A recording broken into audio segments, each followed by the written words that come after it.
Mr. Brubeck, most construction workers do not belong to a union. I think the statistics are something in the area of only close to 11% are members of a labor union. In fact, it's only getting smaller. Fewer and fewer people are choosing to be members of a labor union.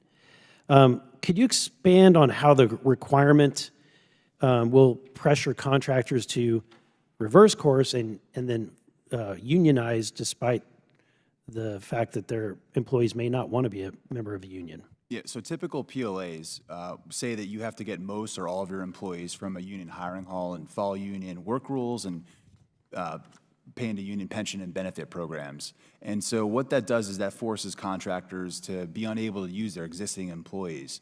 Any of their own employees they're able to use, they have to send to the union hiring hall, or there's some sort of arrangement where they're allowed to work on.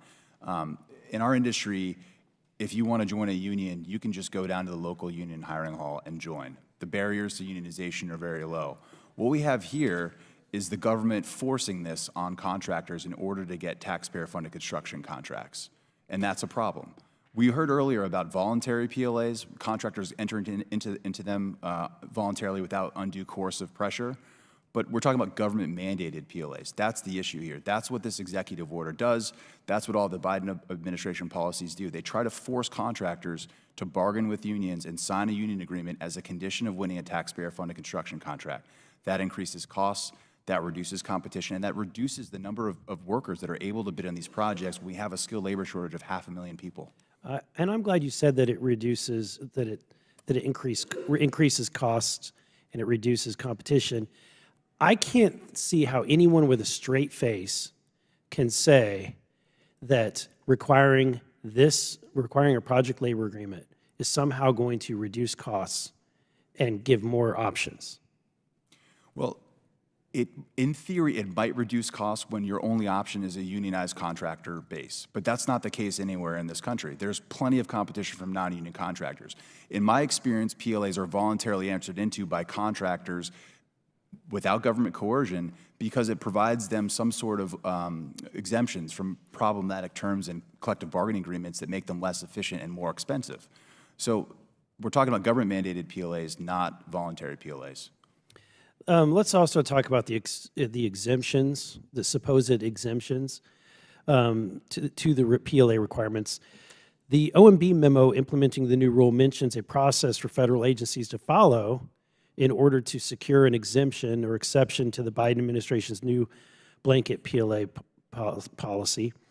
Are you aware of any federal agencies who have successfully sought an exemption or an exception? No, sir, I'm not. There's no reports.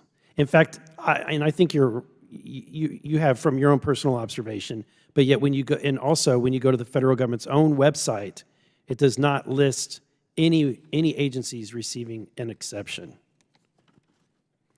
So it's clearly the exception policy is a joke.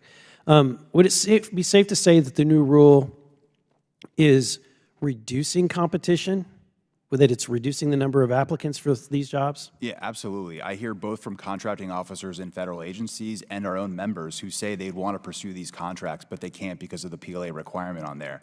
I'm aware of a number of projects where they've already had a reduction in bidders who were pre-qualified for phase 1 of the solicitation, and they dropped out the minute the PLA was added during phase 2 of the solicitation. So there's going to be real-world examples coming out, and projects are going to have to be rebid, and that's going to delay more construction projects that we all need. I also think there's another aspect to it. You know, just this week, in a hearing, we learned that the United Auto Workers Union was protesting on a college campus to make sure that they had the rights to be basically anti-Semitic in their protests.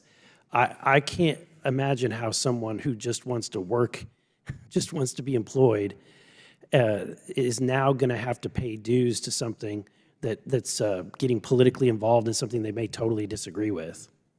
Yeah, that's certainly one of the reasons why a lot of construction workers and contractors decide not to affiliate with unions, and that's their choice. They want to make sure that they can deliver projects on time and on budget. And before my time expires, I just want to ask, what can Congress do? I know that we have Resolution 132, sponsored by the Higgins from Louisiana.